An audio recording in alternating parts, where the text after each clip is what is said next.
tap on the Request Payment button to begin. The first thing we are going to ask is if you have the buyer's email address or not. If you do not have the buyer's email, you'll be directed to enter the email address of the person who has the buyer's contact information, which is often the buyer's agent, who will then finish the request and send it to their buyer. But if you have the buyer's contact information, which we find is most common, you will simply send the request straight to the buyer. Next, you'll enter the property address that is under contract.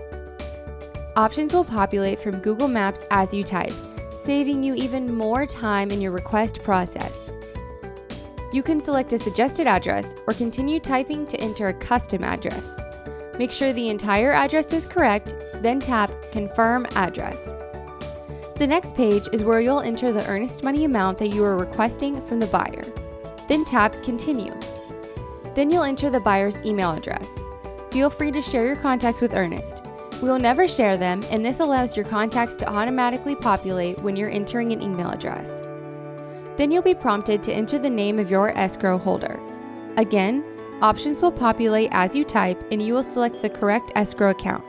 No account or wiring instructions needed. Plus, when you've entered an escrow holder name once, they will show as a suggested option for future requests, eliminating the need to type the escrow holder name every time. After you've selected an escrow holder, you'll have the option to add additional recipients to receive a receipt of payment.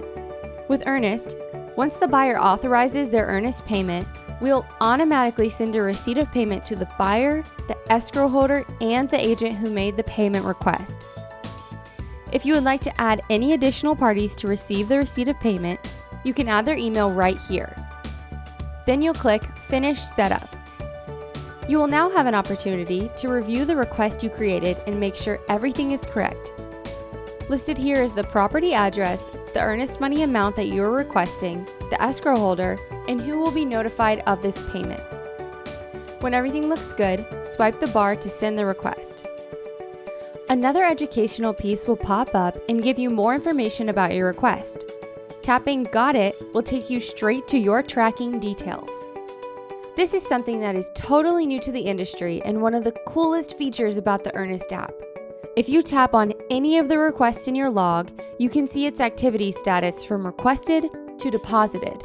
This feature completely removes the mystery of digital payment requests because now you can track the status of the payment while receiving real-time notifications throughout the entire process. And if you found any information on your request to be inaccurate, look in the upper right-hand corner and you'll see that you can delete the request and create a new one, or you can resend the request to the buyer via email or text message.